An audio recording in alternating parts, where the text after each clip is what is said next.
Halo pemirsa, apa kabar Anda hari ini? Senang sekali Sarah dan Marlies dapat kembali menemani Anda dalam sebuah program talkshow inspiratif. Ini dia Bincang Sehati. Ya, sebelum mulai aku mau tanya nih pemirsa, siapa dari Anda yang ingin memiliki keluarga yang bahagia, keluarga yang sejahtera?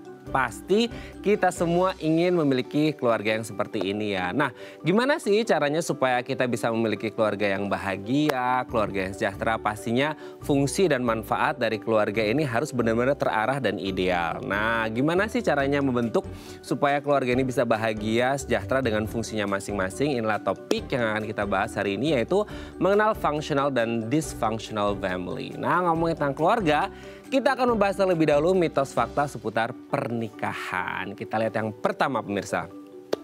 Suami atau istri adalah sahabat dan orang yang paling mengenal kita. Jadi sering ya kita mendengar istilah gini. Pasangan kita adalah teman hidup kita. Pasangan kita adalah sahabat kita. Well, kalau kita ngomongin istilah teman atau sahabat, pasti mereka ini adalah orang-orang yang benar-benar really attached to us gitu ya. Jadi benar-benar orang yang benar-benar ngerti siapa kita, luar dalamnya kita. Dan ini juga berlaku kalau kita ngomongin suami atau istri atau pasangan. Bayangin kalau Anda menikah with someone yang gak ngerti kita sama sekali seperti itu. Tapi apakah selalu demikian? Dalam artian gini, kita selalu berharap bahwa suami kita itu harus ngertiin kita. Istri kita harus ngertiin kita. Sementara ada orang-orang yang mungkin ada ya, kita sering ketemu mungkin cerita teman yang suaminya itu kayak kayak cuek bebek abis gitu ya. Kayak nggak ngerti istrinya ngasih kode tapi nggak peka gitu ya. Bahkan kadang-kadang yang the real sahabat itu jauh lebih ngerti daripada pasangan kita. So pertanyaannya, apakah benar bahwa suami atau istri ini adalah sahabat atau orang yang paling mengerti kita? Nanti akan kita bahas ya. Oke, kita lanjut yang kedua pemirsa. Setelah menikah hidup susah artinya salah pilih pasangan hidup. Aduh, ini gimana ya ngomongnya ya.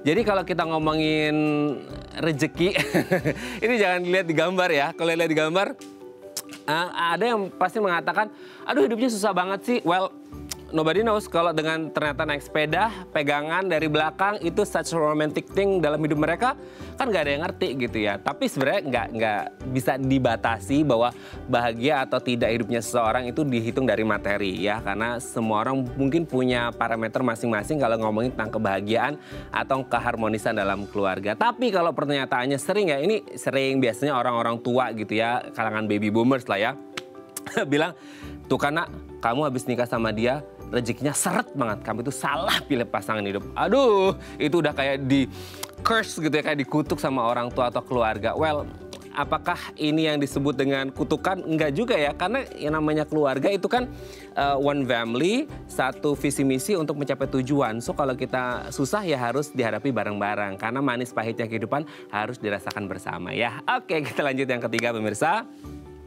Pasangan atau keluarga bahagia tidak pernah berdebat. Gini, untuk membuat sebuah negara menjadi makmur itu ada namanya debat presiden gitu ya. Debat calon presiden. Nah kalau dalam keluarga bayangin kita nggak ada perdebatan. Hidup itu lurus-lurus aja. Gini, kalau ibarat kata analoginya ya, kita nggak akan bisa ngerasain sesuatu makanan ini manis kalau kita nggak pernah ngerasain pahit, betul nggak? Jadi kalau kita ngomongin keluarga, it also applies gitu ya. Jadi dalam artian gini, apakah betul kalau pasangan atau keluarga yang bahagia, harmonis, sejahtera itu nggak pernah berdebat, lurus-lurus aja? Bayangin, itu life is so flat gitu ya, dan kayaknya nggak bahagia ya. Jadi kayak kita punya jalan masing-masing, yang lain punya jalan masing-masing, jadi kayak hambar aja, jadi nggak harmonis. Nanti akan kita bahas ya. Oke, kita lanjut yang keempat pemirsa. Mengalah dan menurut membuat keluarga bahagia. Ini yang mungkin sering jadi, mungkin belakangan ini di Indonesia kita ngomongin tentang kehidupan rumah tangga. Biasanya kita ngomongin public figure. Let's say seperti kasus KDRT gitu ya. Jadi ada banyak orang yang berdiam untuk mempertahankan, dan itu nggak mudah dan itu sakit gitu ya. Kadang ada orang berpikir bahwasanya ya udah deh aku nurut aja, aku ngalah aja, ini demi anak-anak. Well, banyak orang yang menentang, well itu bukan buat anak-anak, itu menyiksa kamu dan akhirnya nanti nggak tahu kapan in the end of the day-nya pasti akan menyiksa semua pihak. Bukan hanya kamu, tapi anak-anak kamu juga. Jadi kalau kita berpikir bahwa mengalah terus, nurut terus, ya udah gitu ya. Enggeh-enggeh wae kalau kata orang Jerman gitu ya. Apakah ini bisa membuat keluarga bahagia? Nanti kita bahas ya. Oke, kita lihat yang terakhir pemirsa. Pasangan atau keluarga bahagia selalu habiskan waktu bersama, ya quality time gitu ya, nonton film bareng gitu ya, atau liburan bareng. Nggak harus yang mewah gitu ya, nggak harus keluar negeri kecuali kalau ada budgetnya boleh ya gitu ya. Maksudnya kemanapun kita menghabiskan waktu bareng, ini menjadi salah satu hal yang bisa membuat keluarga kita bahagia, asalkan dengan catatan. Ketika kumpul bersama, tidak ada gawai, tidak ada gadget. Karena kadang-kadang ayo kita family gathering, kita makan enak yuk di satu restoran sambil chilling out gitu. Pas sampai sana, orang masih, iya sih mereka foto-foto makanan gitu ya. Terus update status, ini akhirnya lupa ngobrol sesama anggota keluarga. Oke, itu tadi beberapa mitos fakta seputar pernikahan. Dan kami akan membahasnya saat lagi, tetap bersama kami di Bincang Sehati.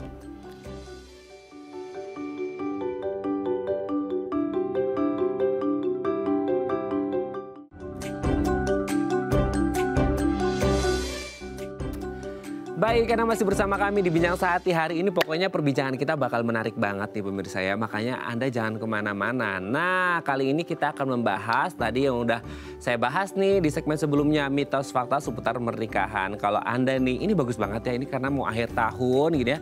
Ini karena ada family time, family gathering, untuk ada yang Christmas, untuk ada yang New Year's event gitu ya. Ini bagus banget, jadi mungkin nanti bisa lebih bonding gitu ya sama keluarga kita. Nah, untuk membahas mitos fakta seputar pernikahan telah hadir bersama kami di studio Bincang Sehati ada Ibu Hani Mukhtar, MIOP, seorang IO psychologist. Selamat pagi Bu Hani, apa kabar? Selamat pagi Mas Raden. Selamat datang kembali di Bincang Sehati dari TV, udah lama banget ya. 3 Kayak tahun. udah 3 tahun, udah ribuan purnama ya.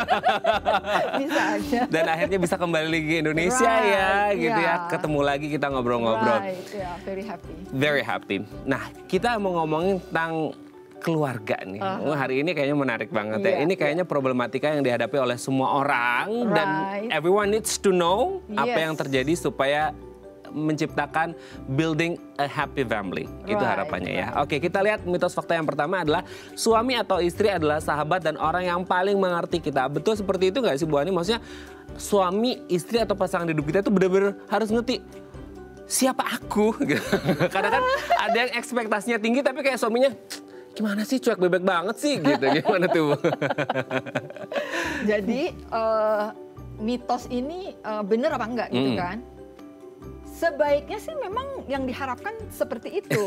Tetapi majority they don't know each other dengan begitu mendalam, karena semuanya kan ada tergantung gitu loh. Bagaimana sebelum mereka memutuskan menikah, apakah mereka sudah melakukan benar-benar conversation, dialog yang betul-betul memang mendalam, ya kan? Approach-nya itu Approach-nya itu bagaimana? Itu ketika mereka bertemu, melakukan pertemuan begitu ya. Setelah itu memahami masing-masing latar belakang, values, nilai-nilai, karena values itu kan sesuatu yang ada di our heart. Betul. Ya, jadi kadang-kadang nggak juga sih mereka tahu, kadang-kadang malah nggak tahu ternyata. Tapi mungkin itu PR setelah getting married kali ya. Akhirnya karena living under one roof gitu ya. Jadi mereka akhirnya mau nggak mau harus ngerti kan gitu ya. Yang dulu mau nggak mau harus memahami. Betul. Dan juga menerima. Menerima. Karena mungkin selama pacaran ada jaim-jaimnya ya. Ada yang ditutupin. Ya, nggak semuanya kebuka, ada yang ditutupin. Itu masking namanya. Betul. Yang nggak ngerti kalau pas lagi bobo itu suka kentut gitu, itu harus ngerti. Atau lagi di washroom gitu kan. Karena kan dia malu kalau di bobo itu dia tahan baru. Jadi akhirnya banyak keungkap. Ya, harapannya sih ngerti, tapi semua bisa dipelajari dan dipahami gitu ya, seiring berjalannya waktu. Betul. Ya. Oke, kita lanjut yang kedua nih Bu Hani, seru banget ya. Setelah menikah, aduh ini agak berat ya ngomongnya ya. Ini banyak terjadi di Indonesia ya. Kalau setelah menikah hidup susah berarti kita salah pilih pasangan, Bu. Gimana tuh? Nah, ini sesuatu yang mungkin ada benernya juga ada tidaknya. Oke. Karena apa? Kan Warren Buffett juga bilang, the biggest decision and the most important things to make ya, decision keputusan yang dibuat dalam hidup kita adalah memutuskan dengan siapa kita menikah. Yes. Karena mempengaruhi 85% of our happiness in life. Jadi hati-hati dalam membuat keputusan. Tapi kan ada istilah di balik seorang pria yang sukses, ada seorang wanita yang di belakangnya yang mendukung dan mensupport dia. Betul. Seharusnya demikian. Begitu juga di balik wanita yang sukses, ada pria, husband yang mendukung. Kalau tidak, bagaimana wanita itu bisa sukses? Betul. Karena disitulah yang namanya kerjasama. Betul. Ya. Makanya dalam hidupan itu ada ups and downs ada ya. Ada ups and downs, Iya. tapi bukan berarti setelah dia memutuskan dan hidup susah, menyalahkan salah satu. Tapi bagaimana finding solution? Nah, ya karena sudah satu keluarga, satu visi misi harus dijalanin bareng ya Bu ya. Harus dijalanin bareng. Iya, nggak boleh nge-blaming bahwa aduh salah pilih pasangan nih. Iya. Harusnya kalau sama dia aku jadi miliarder. Iya, bisa jadi seperti itu. Atau dari apa sebabnya juga sih yang bersangkutan tidak bisa melakukan sesuatu yang membawa juga kebaikan. Betul. Misalnya hanya blaming, tidak cari solusi. Karena kan dalam keadaan perubahan yang seperti ini, kemungkinan hidup susah tinggi kan. Makanya kita harus kreatif. Menyalahkan tidak menyelesaikan masalah. Yes, jangan fokus pada masalah tapi fokus pada solusi. Solution, that is very true. Yeah. Oke, menarik banget. Kita ketiga ya. Pasangan atau keluarga bahagia itu nggak pernah berdebat katanya. Lurus-lurus aja. Aduh. Nggak ada deh. Nggak ada kayaknya. Gimana tuh? Itu very wrong ya. Satu keluarga dianggap sehat kalau mereka bisa menerima perbedaan. Dan perbedaan itu akan menuju ke perdebatan. Tapi bagaimana selama kita berdebat, kita tetap curious. Rasa ingin tahu kita yang besar bukan berarti kita pengen merasa saya yang paling benar. Tapi lebih superior ya. Lebih superior. Nah, ketika superiority keluar, disitulah akan membuat keadaan bertambah buruk. Betul. Jadi berdebat itu sesuatu yang justru harus dikembangkan, harus diterima. Karena salah satu keluarga yang functional family adalah menerima adanya perdebatan. Nah, ini agak spill dikit ya tema kita nanti ya Bu ya. Iya. Kita bahas Nggak boleh ya. Nggak apa-apa. Biar bikin penasaran pemirsa. Oke, kita lanjut yang selanjutnya. Mengalah dan menurut membuat keluarga bahagia. Ini mungkin lebih ke kita orang-orang timur nih Bu ya, yang kadang-kadang ya udah deh nurut aja, biasanya sama suami, sama keluarga, yang artinya yang penting dia bahagia, yang penting dia senang, yang penting dia nggak ninggalin aku gitu, yang penting dia tetap nafkahin aku dan anak aku gitu. Apakah itu bisa menjadi salah satu indikator untuk membuat seseorang bahagia? Sebetulnya tidak. Karena apa? Menurut, mengalah itu bukan sesuatu yang harus kita lakukan selalu seperti itu. Tetapi situational, tergantung situasi. Ada kalanya kita mengalah, ada kalanya kita menurut. Kalau kondisinya setelah kita pelajarin, benar juga nih suami saya ngomong. Saya nurut deh maunya dia. Tapi kita coba dong, ya kan? Kalau kita merasa benar, oh iya udah dicoba benar nih. Ya, tapi ada juga yang setelah dicoba, enggak deh, ternyata saya sudah coba tidak seperti itu. Harus open juga, I have already given the opportunity to try, to implement something yang dia bilang harus dilakukan, ya kan? Jadi itu tidak menjamin menjadi keluarga tersebut sejahtera, ya. Jadi tergantung kondisi. Kadang kita nurut, kadang kita juga tidak. Tapi yang penting adalah bagaimana kita ketemu di tengah, gimana kita saling memahami. Gimana ketemu di tengahnya itu karena kita memandangnya dengan objektif ya, tidak subjektif. Karena kadang-kadang kita kayak karena lebih superiority tadi, jadi kita lebih subjektif melihat seseorang. Nah, kita nggak bisa lebih superior atau inferior, kita benar-benar harus di tengah dan objektif ya. At the same level, equality ya. Oke, kita lanjut yang terakhir. Pasangan atau keluarga bahagia selalu habiskan waktu bersama. Nah, gimana nih? Ini kayaknya agak susah untuk orang-orang yang tinggal di Jakarta atau kota-kota besar di mana istrinya ini career woman, yang suaminya businessman, anak-anaknya living abroad atau study abroad, itu gimana tuh? Tidak selalu harus bersama. Tetapi di sini yang penting adalah emotional connection dan spend time paling enggak 15 minutes together. Ya, dengan melakukan dialog conversation yang meaningful itu sudah baik gitu loh. Iya kan? Daripada seharian bareng tapi kerjanya saling gitu loh. Energinya bareng, juga tapi pakai HP. Pakai HP gini kan, nggak meaningful. Kita nonton bareng misalnya kan, makan bareng. 15 menit minimal, setengah jam, sejam, ya kan? Apalagi sekarang banyak yang tinggal di luar segala macam gitu kan, nggak satu atap lah istilahnya kan.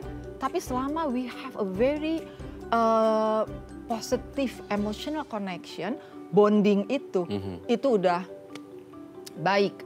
Baik ya. Dan dibangun atas dasar trust. Nah itu Karena dia. itu yang trust itu. Karena memang trust issue juga jadi masalah oh, iya, ya. sudah pasti. Bahkan untuk di keluarga inti pun sekarang ya terlalu banyak konflik ya, trust issue itu muncul. Memang benar-benar ya, quality time itu benar-benar harus dimaknai tidak hanya secara physically hadir gitu ya, secara fisik hadir, tapi juga emotionally hadir. Emotionally, iya. Oke, ini menarik banget. Nah, ini menjadi spill dari tema kita hari ini ya, functional dan dysfunctional family. Ini menarik ya, functional dan dysfunctional ini seperti apa? Nanti kita bahas di segmen selanjutnya, Mbak Hani ya. Oke, pemirsa, kalau Anda punya pertanyaan seputar tema kita hari ini, boleh loh di 0212903244 atau DM Instagram kami di @dafamily. Kami akan kembali sesaat lagi.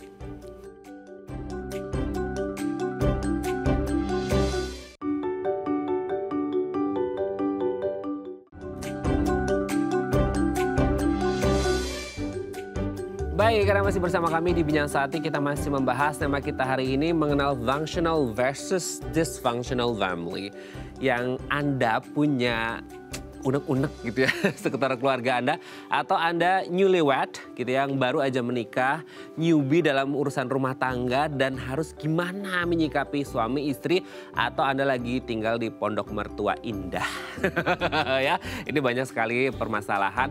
Boleh Anda curhat di 0212903244 atau DM Instagram kami di @dafamily. Kita masih bersama dengan Ibu Hani Muchtar, MIOP, seorang IO psychologist. Kita lanjut lagi ya Bu Hani, ini kayaknya nggak cukup 1 jam deh, kayaknya kita harus 10 jam ya ngobrolnya gitu ya. Oke, ngomongin tentang keluarga, banyak orang berpikir keluarga itu apa sih? Ayah, ibu, anak, that's it, full stop gitu. Tapi sebenarnya esensi dari keluarga itu sebenarnya apa sih? Oke, that's a very good question. Jadi keluarga itu kan merupakan unit terkecil di dalam suatu sistem negara, ya, di mana keluarga itu ada karena adanya pernikahan, perkawinan. Kemudian ada juga adanya hubungan darah, karena misalnya kita memiliki anak, ketika menikah orientasinya kita ingin membangun keluarga, ingin memiliki anak-anak gitu ya, anak atau anak-anak. Kemudian bisa juga karena ada adopsi, ya. Jadi ini lingkungan terkecil, micro system di dalam suatu sistem negara. Itulah yang namanya keluarga. Keluarga ya, wah ternyata sangat mendalam sekali ya, meskipun kita melihat keluarga itu ya kecil banget gitu ya, jadi organisasi yang sangat kecil. Sangat, the smallest social unit. Nah, betul. Tapi impactnya bisa sangat besar sekali. Besar. Nah, ngomongin impact yang sangat besar, sebenarnya fungsi utama dari keluarga itu apa sih Bu? Fungsi utama, karena ini unit terkecil, micro, kemudian ada yang meso, lingkungan yang agak di tengah, kemudian makro. Ini kan membawa pengaruh. Yes.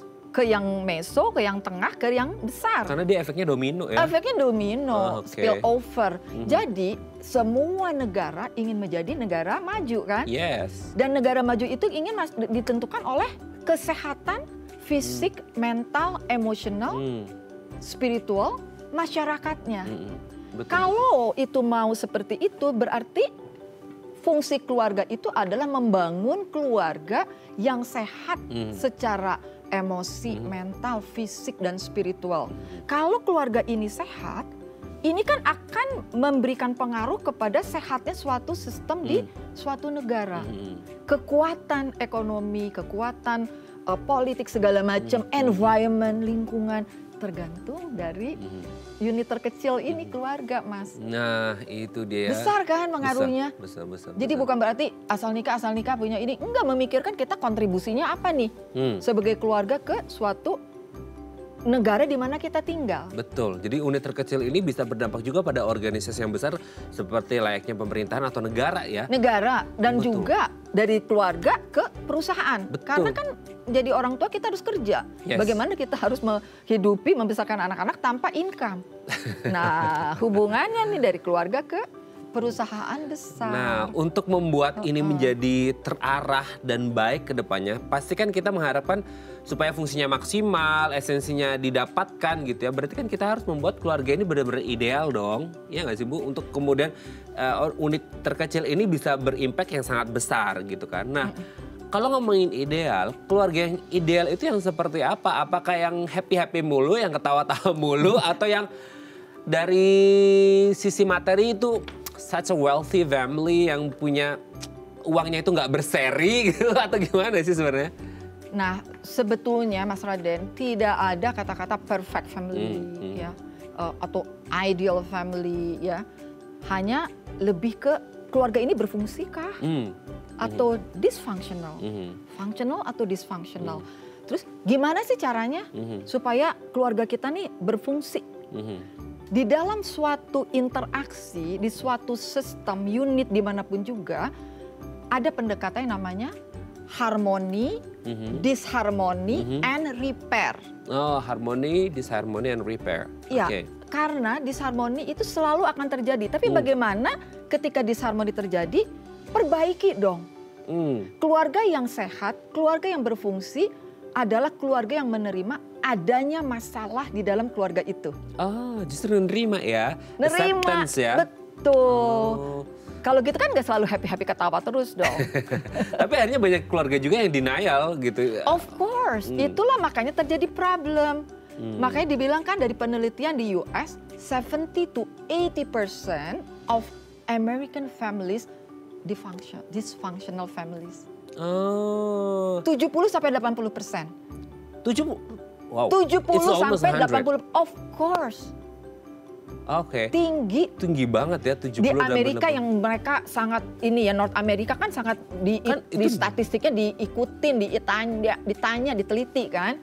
Tapi itu Maybe di Indonesia developed juga. country kan, Hah? padahal developed. Itu dia.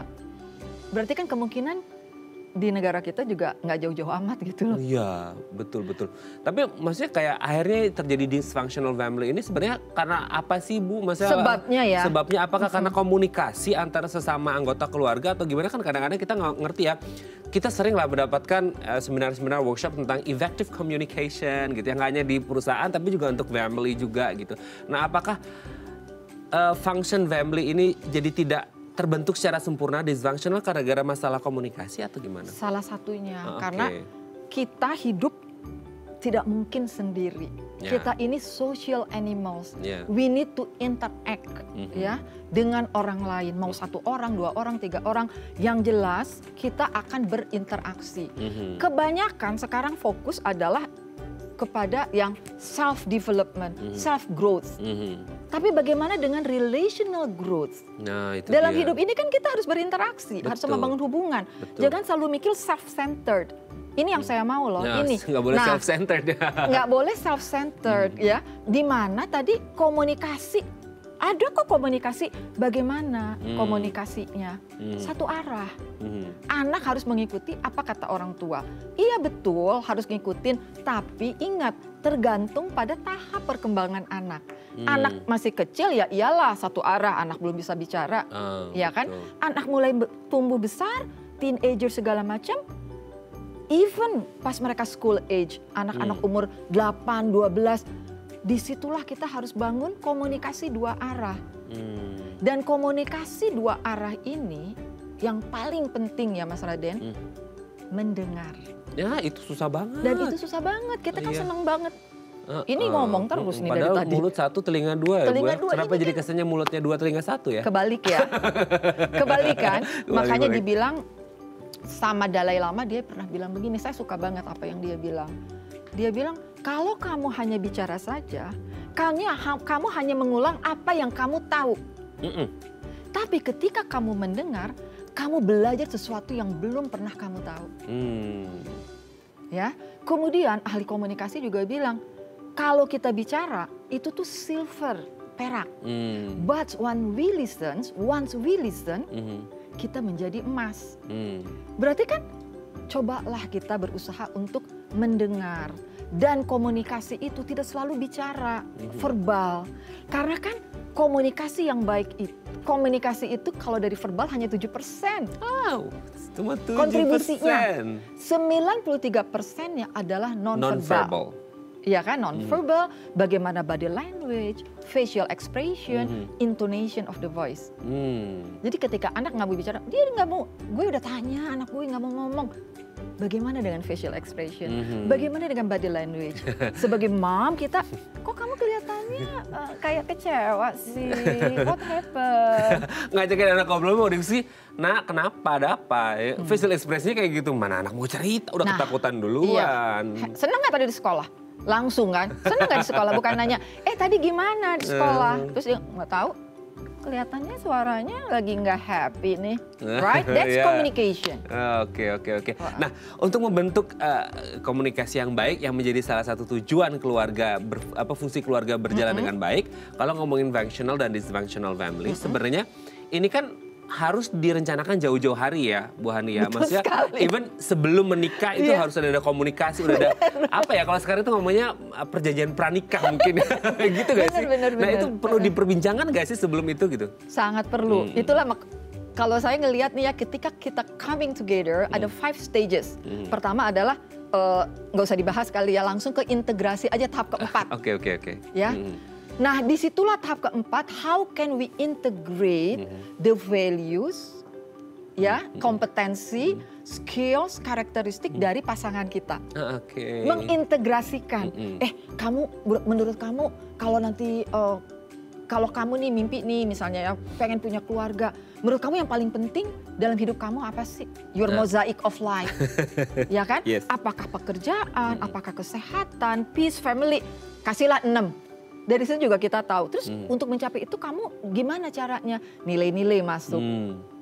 Terus kalau kita punya nih nanti gimana ya caranya menurut kamu? Itulah kita sama-sama sharing. Values itu things of the heart. Kemudian dari situ kita membangun prinsip, itu things of the mind. Kemudian dari situ kita membangun norma-norma. 3 itu, values, prinsip, and norms. Karena keluarga yang berfungsi itu ketika dia bilang, pokoknya keluarga kita ini sangat menomorsatukan nilai-nilai baik. Artinya apa? Kita harus baik. Ketika ada perbedaan pendapat, berantem, keluar deh kata-kata yang tidak menyenangkan. Zoo words, ya kan? Berarti kan itu nggak connect tuh, apa yang di thing of the heart, thing of the mind dengan behavior. Nah, kok ada perbedaan? Nah itulah manusia ya. Disitulah ada hal yang namanya secara emotional intelligence, mereka belum bisa mengconnect antara nilai, prinsip, dan norma. Nah itu dia ya. Nah gimana cara melahirkan values, principle, dan norm? Nanti kita bahas di segmen selanjutnya Bu Hani ya. Ini menarik banget, nggak terasa tiba-tiba harus break lagi ya. Harus break lagi. Nggak ikhlas kayaknya harus break ya. Tapi kita break dulu ya Bu ya. Oke. Pemirsa 021-290-3244 atau di Instagram kami di @daifamily. Kalau Anda punya pertanyaan, kami akan kembali sesaat lagi.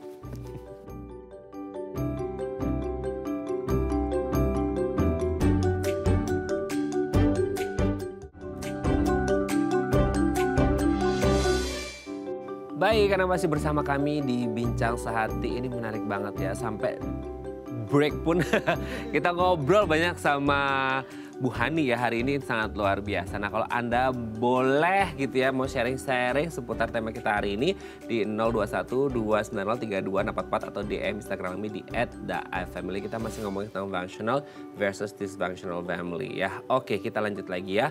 Oke, ini kan Bu Hani kalau lebih akrab familiarnya di luar sana kan disebutnya Coach Hani. Jadi aku mau convert dari Bu ke Coach ya. Karena hari ini kita akan mendapatkan banyak banget ilmu dari Coach Hani gitu. Nah sebenarnya kalau kita ngomongin tadi menyambung yang sebelumnya, values, principle, and norms gitu ya. Yang akhirnya banyak orang arguing, banyak pasangan arguing for simple things sebenarnya. Untuk hal-hal yang sepele banget gitu ya. Masalah tadi sempat ngobrol juga ya soal break ya. Suami marahin istrinya gara-gara ngajakin anaknya berenang dan akhirnya masuk angin, pilek gitu ya. Atau gara-gara bapaknya ngajakin main keluar gitu ya, panas-panasan hingga akhirnya demam, whatever lah gitu. Itu gimana tuh? Nah kalau seperti itu kan itu sudah terjadi, anaknya sakit. Ya kan? Biasanya kalau sudah terjadi, keluarga yang dysfunction itu saling menyalahkan.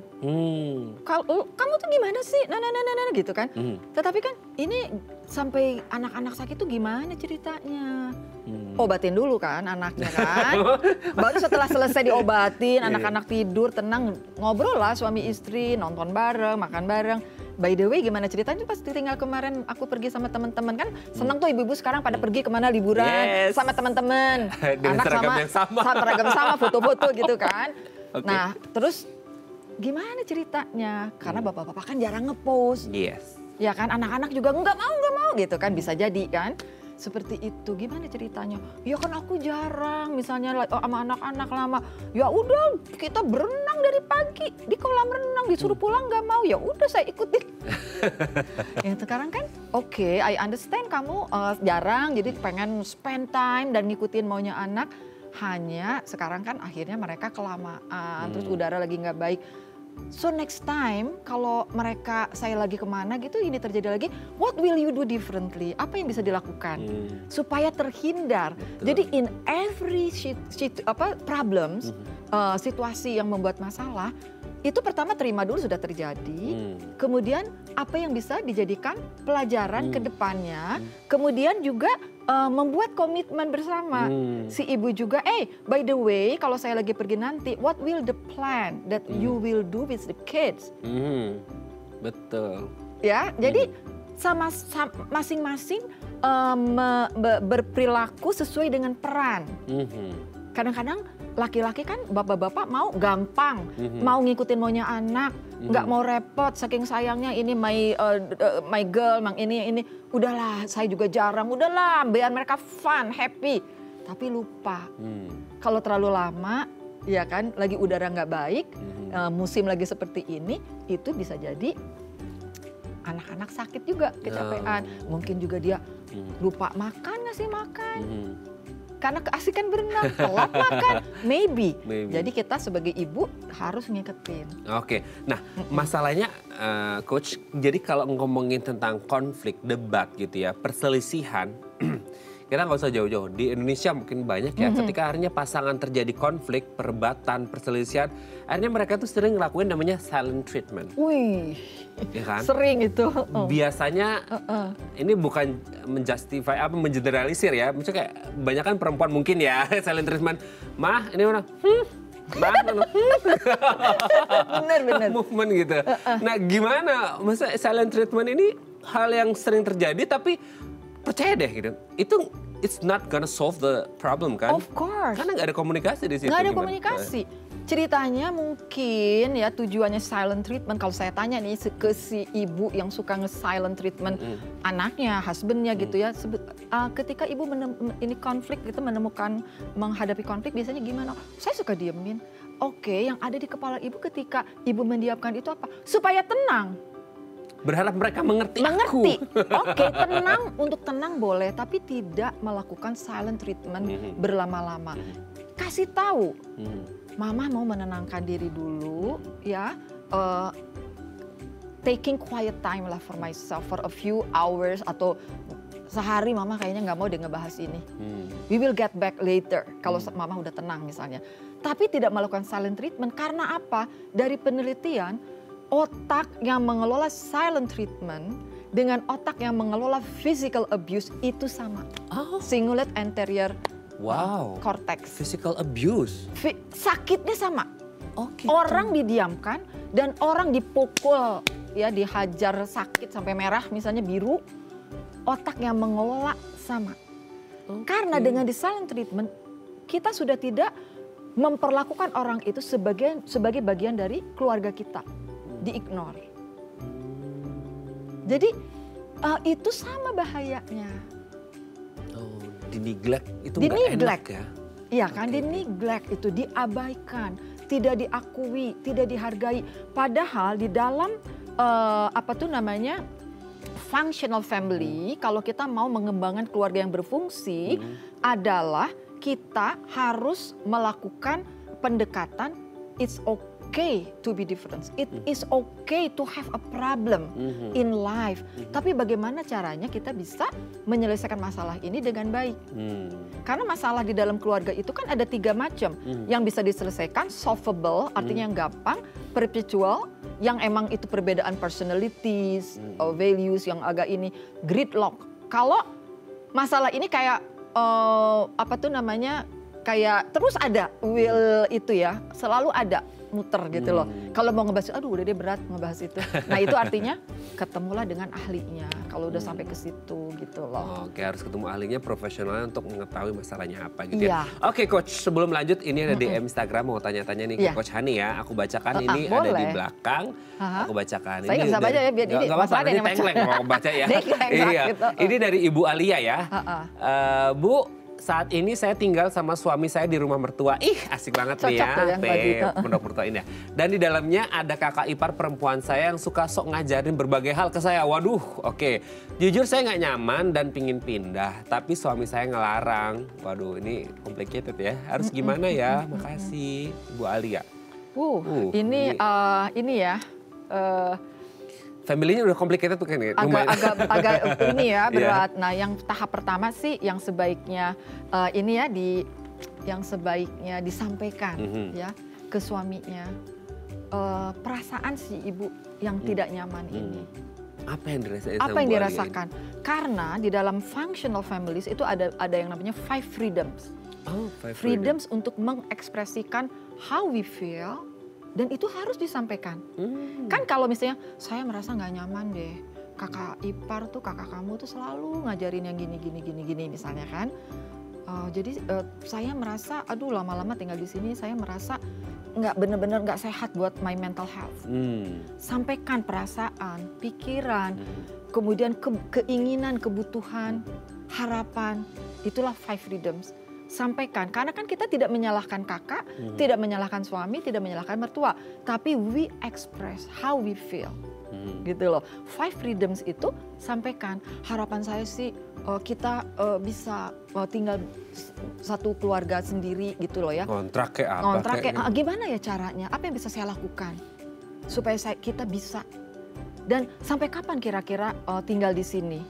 Dibicarakan. Mungkin suami lagi mempersiapkan, istri juga apa yang bisa didukung, jangan semuanya tergantung suami, iya kan? What can I do so we can move and have our own family? Maksudnya kita appreciate, happy, maksudnya bukan happy, we accept lah tinggal di rumah mertua. Tapi kan adanya dinamika yang berbeda ini, ya kan, mempengaruhi juga mental health gitu loh. Jadi itu juga sebelum menikah sebaiknya dibicarakan. Setelah menikah nanti kita di mana?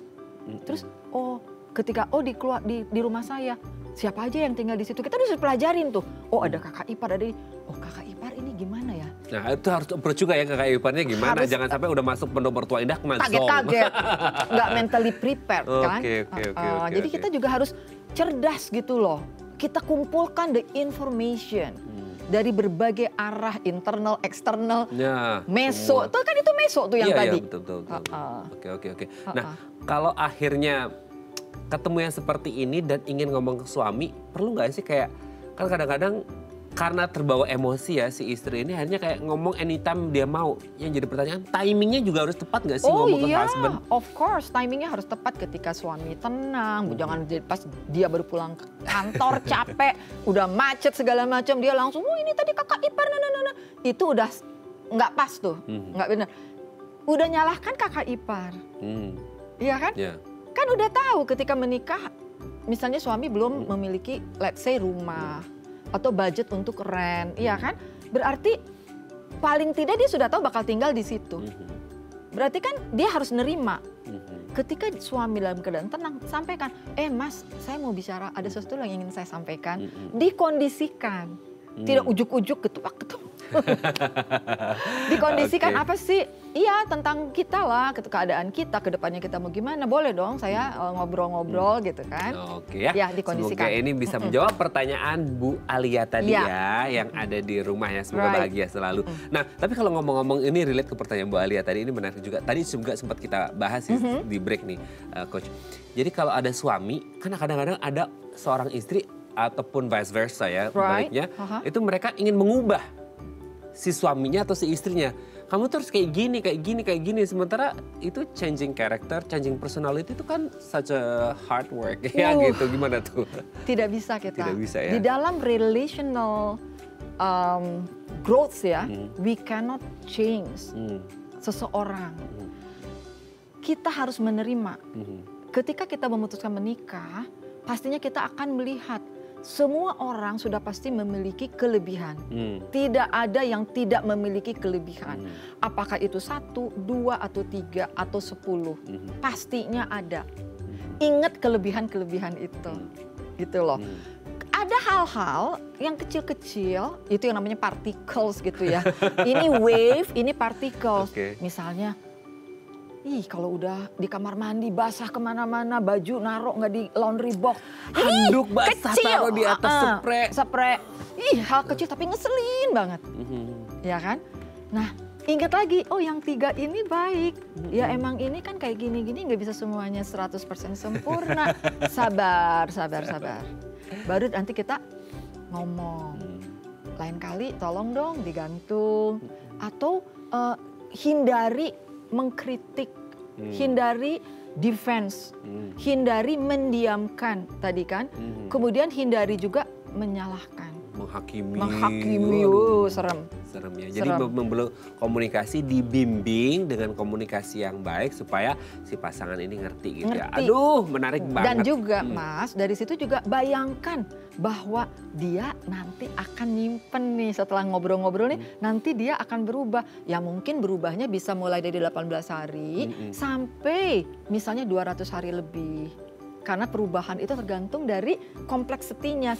Mudah ya bisa cepat, kalau agak susah agak lama. Tapi tetap punya optimisme gitu loh. Dia akan berubah. Kalau tidak berubah juga ya nerima. Nerimo ya. Karena habit itu harus dibangun ya. Oke, nanti kita lanjut lagi ya Coach, ini menarik banget. Oke, pemirsa 021 290 3244 atau DM Instagram kami di @thefamily kalau Anda punya pertanyaan. Kami akan kembali saat lagi.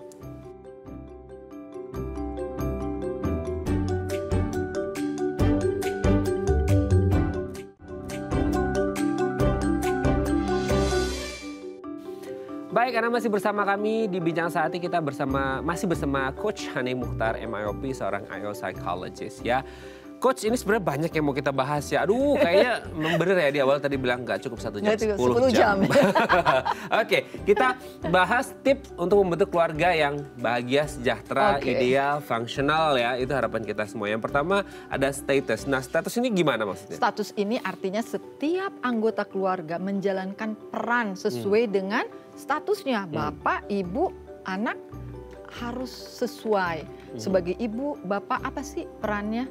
Gak boleh ada yang overlap ya? Gak boleh ada yang overlap. Dan gak boleh kalau ibunya gimana, bapaknya bilang ikutin aja apa kata mama. Nah, gak bisa. Harus ibu dan bapak harus sama.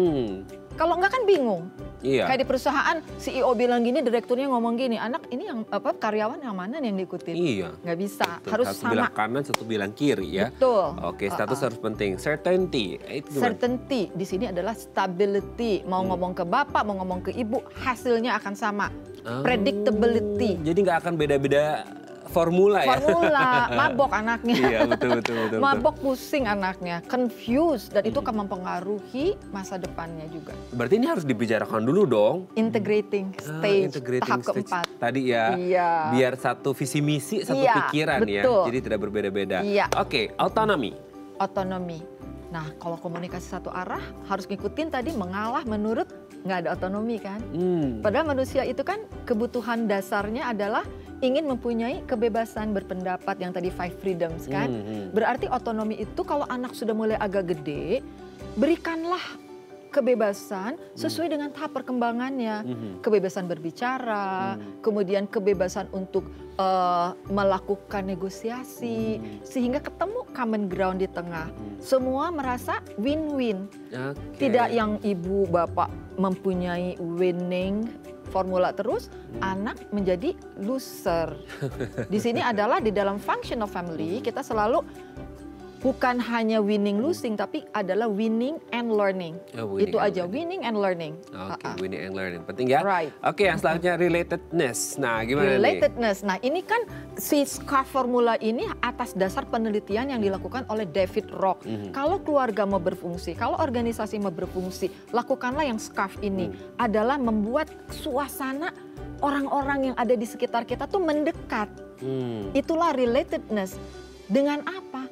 Kita bisa mendengar, memahami, validasi, memahami kebutuhan orang itu tidak hanya fisik.